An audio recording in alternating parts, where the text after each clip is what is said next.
La France, c'est quand même une fédération de 102 villages vacances en France, installés sur tout le territoire, à la fois la mer, à la montagne, à la campagne, avec des maisons qui sont totalement différentes, des petites structures en pleine montagne contre des grosses, des fois, structures à la mer.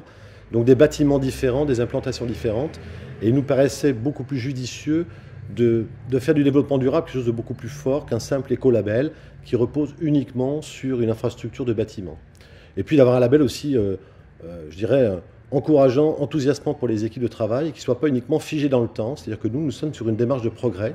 C'est pour ça qu'on a initié un label Chouette Nature, qui est maintenant certifié ISO 14001 depuis 2011, et qui a la particularité donc d'être dans une démarche de progrès, à la fois avec les équipes de travail, mais aussi avec les clientèles et l'ensemble des acteurs du territoire.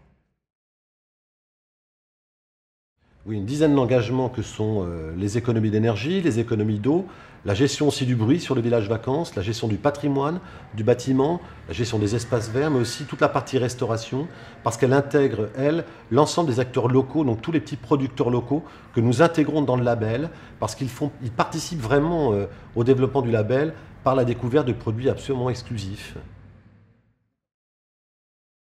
Sur les 102 villages vacances Chouette Nature, nous avions démarré en 2006 un petit groupe de villages pilotes d'une douzaine de villages vacances.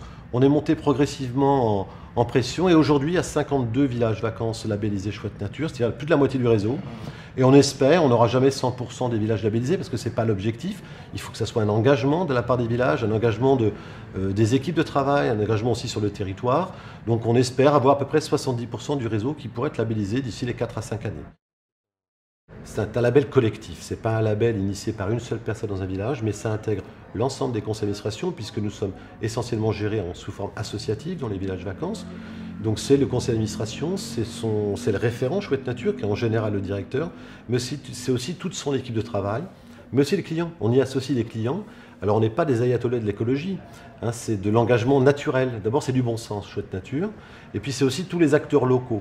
Alors pour les clients, on va y retrouver des choses très simples, c'est-à-dire de faire une randonnée différente de la randonnée traditionnelle où on se promène en forêt, même avec un excellent guide.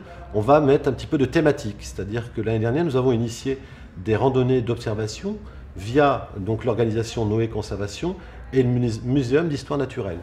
Donc ces randonnées consistaient à recenser sur le terrain, dans le cadre de sa balade habituelle, à peu près 16 espèces qui ont participé à un grand programme scientifique du Muséum d'Histoire Naturelle. On fait aussi des jachères fleuries qui permettent aux enfants d'aller découvrir et compter, observer les papillons, les escargots. Donc on a plein de programmes comme ça qui rendent la randonnée plus intelligente et puis peut-être plus écologique et puis aussi un peu plus personnelle dans sa façon de voir la nature. D'abord, historiquement, nous sommes implantés surtout dans les milieux ruraux. Et donc, nous, le tourisme un petit peu comme ça, nature, de proximité, de terroir, nous connaissions déjà, c'était notre métier. Et puis, on initié un peu le programme bien avant le Grenelle de l'environnement. C'était une volonté de notre part de dire, mais qu'est-ce qui fait une différence quand on est dans un village vacances Cap-France? On est implanté effectivement dans les petits terroirs, on fait beaucoup participer les acteurs du territoire, que ce soit à la fois des acteurs locaux, c'est-à-dire les collectivités locales, mais c'est aussi tous les petits producteurs locaux. Il y a un esprit Cap-France, bien évidemment, parce qu'il y a un esprit réseau derrière Chouette Nature. Le label Chouette Nature a évolué par l'apport d'expérience de l'ensemble des villages labellisés. C'est le retour d'expérience qui fait que le label évolue. Le label n'est pas figé, le référentiel évolue. Et donc chacun se doit d'apporter sa contribution au label et de rendre ce label encore plus cossu, plus étoffé.